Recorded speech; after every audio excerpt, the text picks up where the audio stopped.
এ আমার ফেরেশতারা শুনিয়ে নাও, তারা কি জান্নাত দেখছে? ফেরেশতারা বলে না আল্লাহ, তারা জান্নাত দেখে নাই।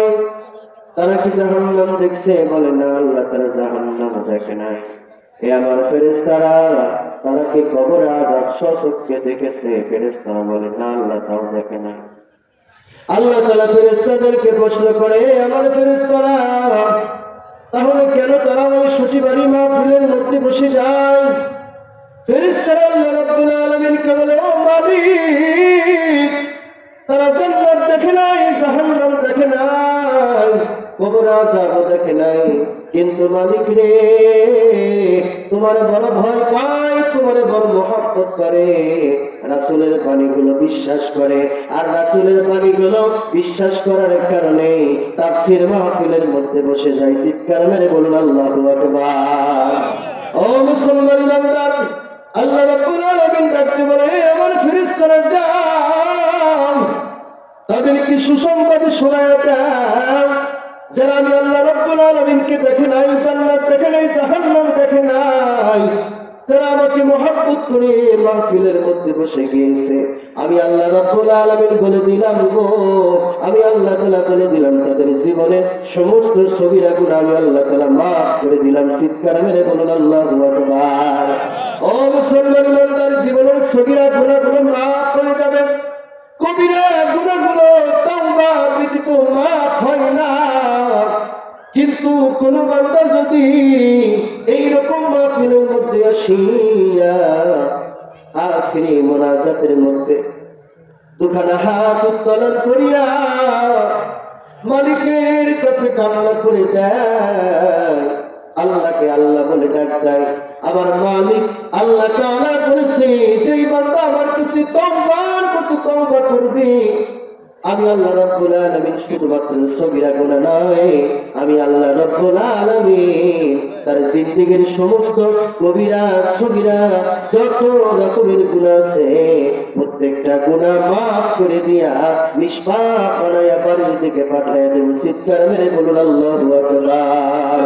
আল্লাহ আল্লাহ ক্যা মুবারক নাম হায়, আল্লাহ আল্লাহ আশিকো কা কাম হায়, আল্লাহ আল্লাহ ক্যা মুবারক নাম হায়, আল্লাহ আল্লাহ আশিকো কা কাম হায়, আতিনা ফিন তার দুনিয়া না হাসান, আতিনা ফি তারে উকবানা হাসান, ইয়া গিয়াসাল মুস্তাগীসিন ইহদিনা লামতিখারা বিল উলুমি ওয়াল গিনা। চিৎকার মেরে বলুন না মারহাবা।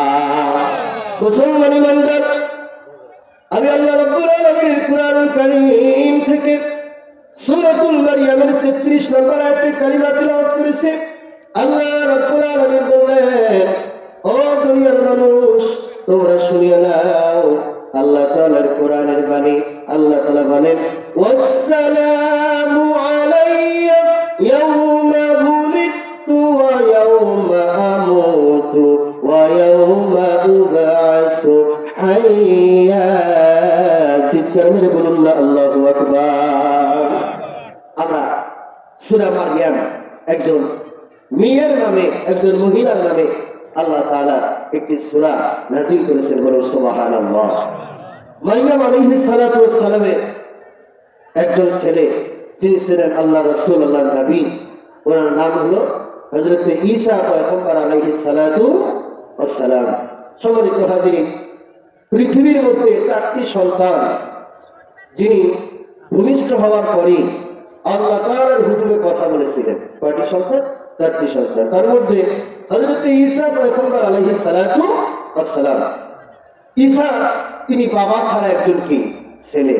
আমাদের সমাজের মধ্যে যদি কোনো বাবা ছাড়া যদি ছেলে হয়, তাহলে মানুষ তাদেরকে কি বলে? বাবা ছাড়া সন্তানকে অনেক অপমান অপদস্থ, এবং সমাজে তাকে কি কোনো মূল্যায়ন করা হয় না। ওই জামানার মধ্যে মারিয়ামকে সকলেই নষ্ট মহিলা বলে আখ্যায়িত করলেন। বললেন, মারিয়াম হয়তো পুরুষের সাথে জিনা করেছে, আর এই জিনা করার কারণে হয়তোবা ঈসা নামে একটি সন্তানের জন্ম হয়েছে।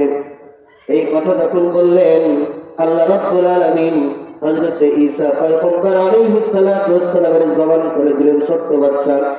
ঈসা পয়গম্বর আলাইহিস সালাতু ওয়াস সালাম যতগুলো কথা বলেছিলেন তার মধ্যে আল্লাহ তাআলার যে আয়াতুল কারীমা আমি তেলাওয়াত করলাম এটাও ছিল তার মুখের একটি কথা।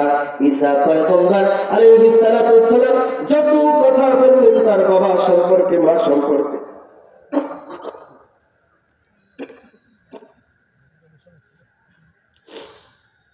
ঈসা পয়গম্বর আলাইহিস সালাতু ওয়াস সালাম তিনি বললেন, আসসালামু আলাইয়া ইয়াওমা উলিদতু ওয়া ইয়াওমা আমুতু ওয়া ইয়াওমা উবআসু হাইয়া।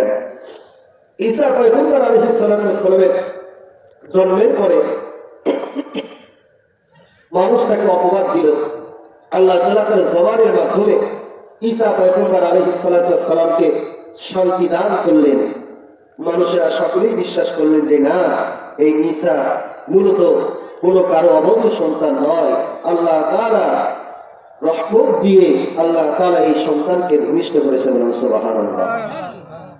এই গীবত থেকে, এই পরনিন্দা থেকে যখন ঈসা পয়গম্বর মুক্তি পেলেন, তখন ঈসা পয়গম্বর আল্লাহ তাআলার কাছে দোয়া করলেন, আসসালামু আলাইয়া ইয়াওমা বুলিদতু ওয়া ইয়াওমা আমুতু ওয়া ইয়াওমা উবআসু হাইয়া।